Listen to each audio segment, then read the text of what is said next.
बिस्मिल्लाहिर्रहमानिर्रहीम। Welcome to learning क्रियो channel. Guys, आज का जो हमारा टॉपिक है बेसिकली हमने देखना है ईसीजी।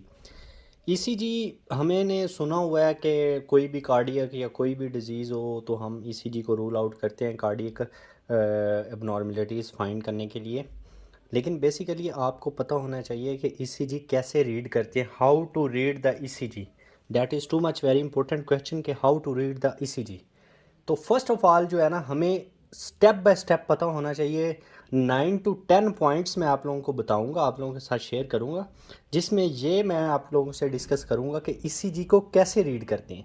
ठीक है, सबसे पहले ईसीजी का जो आप ग्राफ देखेंगे ना, उस ग्राफ पे एक चेक कैलिब्रेशन आ रही होगी। कैलिब्रेशन अब क्या होती है, जो उसकी स्पीड आ रही होगी ग्राफ प्रेजेंटिंग की, ठीक है, उसको हम कैलिब्रेशन बोलते हैं। ठीक है, तो सबसे पहले हमने चेक करनी है कैलिब्रेशन। ठीक है, जो बेसिक रूल है इसको रीड करने का, कैलिब्रेशन चेक करनी। अब कैलिब्रेशन इसकी कितनी होती है, नॉर्मल इसकी होती है 25 मिलीमीटर पर सेकेंड। मतलब इस हिसाब से हम ईसीजी हार्ट की अबनॉर्मलिटीज़ को डिटेक्ट कर रहे होते हैं, चाहे वो नॉर्मल ईसीजी है चाहे अबनॉर्मल ईसीजी है। ठीक है, उसमें हमने कैलिब्रेशन को सबसे पहले देखना है। ठीक है, ये हमारा बेसिक गोल है। उसके बाद हमने पॉइंट बाय पॉइंट देखना है। ठीक है, बेसिकली हमारे पास ईसीजी की 5 वेव्स होती हैं, P Q R S complex and T. ठीक है, तो इस तरह होती है P Q R S T. ठीक है, ये हमारे पास ईसीजी की प्रेजेंटेशन होती है। ठीक है, उसके बाद हमारे पास ये एक छोटे छोटे बॉक्स में इसकी प्रेजेंटेशन को ड्रा किया जाता है, जो ईसीजी पेपर होता है। ठीक है, फर्स्ट ऑफ ऑल हमने रिदम को देखना होता है। ठीक है, कोई भी ईसीजी है ना, कोई भी किसी भी डिजीज़ की, सबसे पहले आपने इस चेक पॉइंट्स के साथ चलेंगे तो आपको एवरीथिंग क्लियर हो जाएगी। रिदम में हमने क्या चेक करना है, हमने चेक करना है आर और आर का इंटरवल, यानी कि ये एक आर है, इसके आगे अगर मैं सेकंड बना दूं, ठीक है, तो इसका हमने इंटरवल देखना होता है। मतलब ये जो डिस्टेंस है इसको हम रिदम कहते हैं, इसको हमने देखना होता है।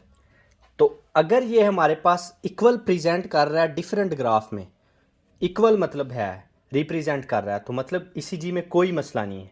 इफ़ देयर इज़ नॉट आइडेंटिफाइएबल, हमारे पास मतलब इसको हम बोलते हैं कि अगर हमारे पास ये इक्वल प्रेजेंट कर रहा है तो इसमें कोई मसला नहीं है। ठीक है, अगर हमारे पास ये आइडेंटिफाइएबल नहीं हो रहा, इक्वल डिफरेंट आ रहा है इसकी आगे वाली रोज़ में या डिफरेंट रोज़ में नीचे जो प्रेजेंटेशन होती है उसमें, तो मतलब इसमें हमें मसला है, तो फिर हमें क्या होगा, अरिथमिया होगा, एरिथमिया। ठीक है, ये आर आर इंटरवल चेक करना सबसे पहले। उसके बाद इसमें हमने एक और चीज़ देखनी है कि अगर हमारे पास पी वेव जो है ना वो पी वेव जो है ना वो आइडेंटिफाइएबल हो तो उसको हम नॉर्मल कंसीडर करते हैं। अगर नॉट आइडेंटिफाइएबल हो तो उसको हम एट्रियल फिब्रिलेशन कहते हैं। ठीक है, ये आपने पॉइंट ध्यान में रखना है, एट्रियल फिब्रिलेशन, एट्रियल फिब्रिलेशन कहते हैं। ठीक है, पी वेव को, यानी कि ये वेव अगर हमारे पास आइडेंटिफाइएबल है तो इट्स नॉर्मल, अगर नहीं है तो एट्रियल फिब्रिलेशन। ठीक है, पहला हो गया जी रिदम में हमने आर आर इंटरवल देख लिया, जिसमें अगर हमें आर आर इंटरवल में डिफरेंस नज़र आता है तो इसका मतलब अरिदमिया है। ठीक है, रिदम नॉर्मल नहीं है। ठीक है, उसके बाद अगर अगर हमने सेकंड स्टेप जो देखना उसमें हमने रेट देखना होता है। ठीक है, फर्स्ट स्टेप हमने रिदम को देखा, सेकंड स्टेप में रेट देखना। अब रेट क्या है, हमारे पास बेसिकली रेगुलर जो रिदम होता है ना वो 300 divided by R R interval, regular rhythm. ठीक है, रेगुलर रिदम क्या होता है, 300 को हम आर आर का जो इंटरवल है ना उस पर डिवाइड कर देंगे। ठीक है, तो हमारे पास स्मॉल जो स्क्वायर होते हैं वो 0.04 सेकंड होते हैं और बिग स्क्वायर 0.2 सेकंड होते हैं। कितने, ये आपने याद रखना है। स्मॉल जो स्क्वायर होते हैं वो 0.4 सेकंड होते हैं, बिग जो होते हैं वो 0.2 सेकंड होते हैं। ये आपको डिस्टेंस पता होना चाहिए। ठीक है, अगर हमारे पास आर आर इंटरवल की बॉक्स काउंट करेंगे, बॉक्स ज़्यादा होंगे, तो ये हमारे पास फार्मूला है रेट को कैलकुलेट करने का। ठीक है, तो हमने रेट अगर कैलकुलेट करना है तो क्या करना है, रेट का फार्मूला 300 को हम आर आर इंटरवल पे डिवाइड कर देंगे, यानी कि उसके बॉक्स काउंट करेंगे उस पर डिवाइड कर देंगे। ठीक है, तो ये हमें रेट आ जाएगा, कोई भी सीरीज है। ठीक है, नंबर थर्ड पे हमें पॉइंट जो पता होना चाहिए, हमने एक्सिस देखने हैं। ईसीजी के एक्सिस देखने हैं। एक्सिस में हमने क्या चीज़ देखनी है, हमारे पास लीड होती है, लीड 1 2 3, तो हमें एक्सिस का पता होना चाहिए। लीड 1 2 और 3, ये जो लीड होती है हमारे पास बेसिकली बाईपोलर होती हैं। क्या होती हैं? बाईपोलर लीड्स इनको हम कहते हैं, ठीक है। बाईपोलर क्यों कहती हैं? क्योंकि इनके टू डेरिवेटिव्स होते हैं, टू इलेक्ट्रोड्स होते हैं। बिकॉज टू इलेक्ट्रोड्स, तो ये गाइज आपको पता होना चाहिए, ठीक है। नंबर 4 पे आ जाएंगे। हमने 4 पे क्या चीज़ देखनी होती है? 4 पे बेसिकली हमने देखना होता है पी वेव को। पी वेव को क्या देखना है? पी वेव, अगर हमारे पास पी वेव टाल और पीक है तो उसको हम कहेंगे पी पल्मोनरी। उसमें क्या होता है कि हमारी राइट एट्रियम इनलार्ज होता है, राइट साइड फेलियर होता है, ठीक है। अगर हमारे पास पी वेव लार्ज है और टाल है, ठीक है, इसको हम क्या कहेंगे? पी पल्मोनेल, ठीक है, इसको पी पल्मोनेल कहेंगे। इट्स का मीन कि राइट एट्रियम जो है वो लार्ज है, ठीक है, उसकी इनलार्जमेंट हुई है। तो पी वेव को देख लेंगे। पी वेव से हमें क्लियर हो गया पी पल्मोनेल, ठीक है। उसके बाद अगर ये हमारे पास डिप्रेस है, मतलब ये हमारे पास यूं डिप्रेस है, नीचे की तरफ है, अगर पी वेव डिप्रेस है, प्रॉपर यूं शो नहीं हो रही, तो इसको हम क्या कंसीडर करेंगे? इसको हम करेंगे बेसिकली जो हमारे पास डिप्रेस होगी या बाईफिड भी एक आपने याद रखना है। बाईफिड ऐसे नोच वाली होगी, ठीक है। अगर उसमें नोच है तो इसको हम पी मिट्राली कन्वर्ट करेंगे। क्या इसको कंसिडर करेंगे? पी मिट्राली, ठीक है। अब पी मिट्राली का क्या मतलब है कि हमारे पास लेफ्ट एट्रियम की लार्जमेंट हुई है, ठीक है। पी वेव से हम दो चीज़ें, एट्रियम को हमने डिफाइन कर लेना है, ठीक है। एट्रियम की अगर पी वेव टाल है तो राइट एट्रियम लार्जमेंट हुई है, जिसमें पी पल्मोनेल में होती है, ठीक है। उसके बाद अगर हमारे पास पी वेव इन्वर्टेड है या इन्वर्टेड है नोच वाली है, ठीक है, उसको हम क्या कंसिडर करेंगे? पी मिट्राली। पी मिट्राली में क्या होता है? लेफ्ट एट्रियम इनलार्जमेंट होती है, ठीक है। तो ये आपने याद रखना है। नंबर 5 पे आ जाएंगे। 5 पे हमने पी आर इंटरवल को देखना है, स्टेप बाय स्टेप चलना है, ठीक है। मैंने आपको नॉर्मल इसी की पढ़ाई P Q R S T, ठीक है। तो step by step P wave से हमें दो चीज़ें क्लियर होगी, ठीक है। अगर हम पी आर का जो इंटरवल है इसको देखना है हमने, पी आर इंटरवल को देखें। अगर ये हमारे पास प्रोलॉन्ग्ड है, अगर पी आर इंटरवल प्रोलॉन्ग्ड है तो ये क्या कंसीडर करेगा? ए वी ब्लॉक है पेशेंट को, पेशेंट को ए वी ब्लॉक है। ये आपने सारी कंपैरिजन कर लेना है। अगर प्रोलॉन्ग्ड है तो ए वी ब्लॉक है, अगर रिड्यूस है मतलब कम है तो हमारे पास ये WPW सिंड्रोम होता है एक, उसको कहते हैं वुल्फ पार्किंसन सिंड्रोम्स, ठीक है। तो ये है, ठीक है। अगर रिड्यूस है तो ये आपने याद रखना है। पी आर इंटरवल में हमें ये फाइंडिंग मिलती है। अगर हम क्यू की बात करें तो क्यू वेव बेसिकली हमारे पास जो है ना pathologically greater than 2 small squares पर मुश्तमिल होती है अगर डीप हो। तो इसमें हम बेसिकली क्यू वेव में क्या देखना है? क्यू वेव को देखना है, ठीक है। क्यू वेव को देखना है तो इसमें हमारे पास क्या होता है? ग्रेटर दैन 2 स्मॉल स्क्वेयर होते हैं, ठीक है। जो ईसीजी के स्क्वेयर होते हैं ना, ग्राफ प्रेजेंटेशन के स्क्वेयर होते हैं, उनको देखना है। स्क्वेयर डीप होते हैं, ठीक है। और अगर हमारे पास क्यू वेव डीप हो, मतलब ये वेव डीप हो, तो हम इसको old inferior M I consider करते हैं। अब डीप हो तो साथ हमने डीप इसको कहाँ कहाँ देखना है? लीड कौन कौन सी? सेकंड, ग्राफ प्रेजेंटेशन में थर्ड और AVF, ठीक है। नेक्स्ट लेक्चर में मैं आप लोगों को बताऊंगा कि कौन सी ईसीजिकल प्रेजेंटेशन में कौन से नंबर को देखें तो कौन सा MI या कौन सा मसला होता है, ठीक है, ये बताऊंगा। फिलहाल आप लोग जनरल समझें। क्यू वेव हमारे पास डीप होगी ना जब, तो हमारे पास ओल्ड इन्फीरियर MI होगा, वो हम देखेंगे सेकंड थर्ड AVF में। F मीन इन्फीरियर वाल MI, ठीक है। तो ये आपने याद रखना। आगे 7 नंबर पे आ जाए। 7 नंबर पे हमने QR कम्प्लेक्स को देखना है।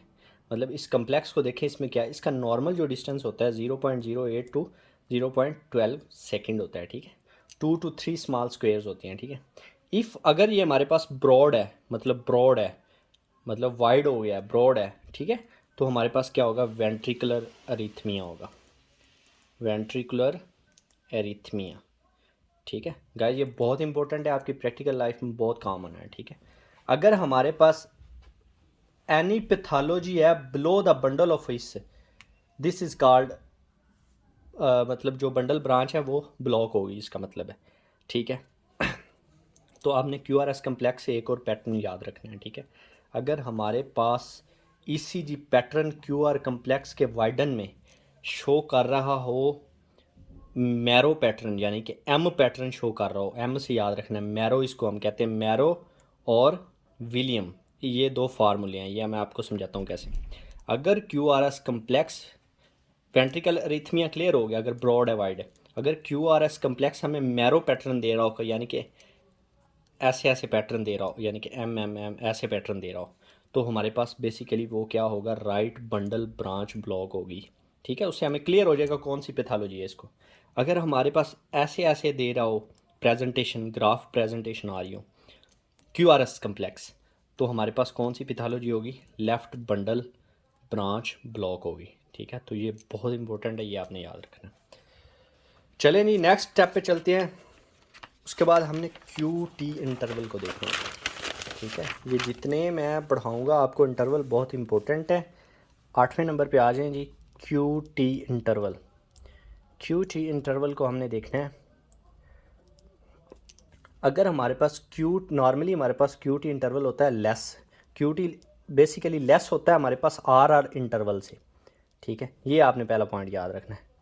मतलब पहले आर इंटरवल को देखा है ना हमने पीछे, आर इंटरवल में हमें क्या मसला मिला था, जो भी मतलब हमारी पैथोलॉजी आई थी उसमें हमें रिदम काउंट किया था। ठीक है, आर इंटरवल से ये लेस होगा Q T interval, sorry Q T interval. ठीक है, तो अगर ये लेस होगा तो अब हमने इसको देखना है, अगर ये हमारे पास अब नॉर्मली एसोसिएटेड है, मतलब ज़्यादा हो गया है, ठीक है, बड़ा हो गया है, तो हमारे पास रिस्क होंगे वेंट्रिकुलर अरिथमिया के। ठीक है, वेंट्रिकुलर एरिथमिया के।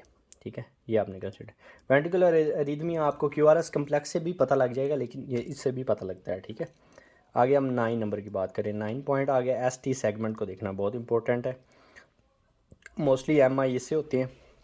एस टी की या तो एलिवेशन होती है या डिप्रेशन होती है। अगर एस टी की एलिवेशन है, इंक्रीज़ हुआ है, ठीक है, तो अगर हम V1 V2 पे देखें कि अगर वो इंक्रीज़ हुआ है तो पेशेंट को सेप्टल वाल एम आई होगा। ठीक है, कौन सा वाल एम आई होगा, सेप्टल वाल एम आई। ठीक है, अगर एस टी की एलिवेशन है V3 V4 पे होगी तो हमारे पास इंटीरियर वाल एम आई होगा। कौन सा वाल एम आई होगा, इंटीरियर वाल एम आई। ठीक है, इंटीरियर सेप्टल वाल आपको बताने की ज़रूरत नहीं, ये नॉर्मल एनाटॉमिकल स्ट्रक्चर आपको पता है। ठीक है, अगर हमारे पास एस टी एलिवेशन है lead 1, lead AVL, V5 V6, AVL से आपने याद रखना है लेटरल वाल MI होगा। ठीक है, वाल MI। ठीक है, उसके बाद मैंने पीछे आप लोगों को पढ़ाया एस टी एलिवेशन हमारे पास सेकंड, थर्ड, AVF, जो पीछे मैंने बताया आपको, कहाँ पे बताया है ये भी आपको याद है ना, क्यू वेव की पैथोलॉजिकल, जहाँ पे ग्रेटर देन 2 स्क्वेयर्स होते हैं। यहाँ पे अगर हमारे पास इन लीड्स में हमें एस टी सेगमेंट एलिवेटेड नज़र आता है तो हमारे पास कौन सा वाल एम आई होगा, इन्फीरियर वाल एम आई। ठीक है, तो ये आपने याद रखना है। ये जी एलिवेशन का हो गया। अब हम डिप्रेशन को देख लेते हैं, एस टी डिप्रेशन को। अगर एस टी डिप्रेस हो रहा है, डिक्रीज़ हो रहा है, तो उसमें हमें नॉन स्टेमी, यानी कि नॉन स्टेमी और स्टेमी, स्टेमी का मतलब होता है एस टी एलिवेशन एम आई, और नॉन स्टेमी का मतलब होता है, ये हम इसको याद रखते होते हैं, नॉन स्टेमी का मतलब क्या होता है, इसका मतलब बेसिकली यही होता है कि एस टी वेव डिप्रेस्ड है।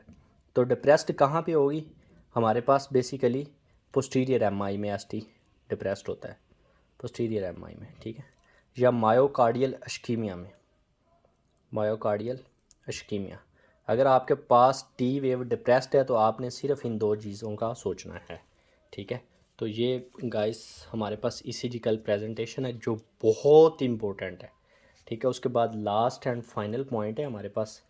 तो हमने 10 नंबर पे हमारे पास एक स्टेट होती है हाइपरकलीमिया, उसको कैसे देखेंगे यार, सिंपल टी वेव को देखेंगे। अगर टी वेव टाल जा रही है ना तो उसको हाइपोकलीमिया होगा।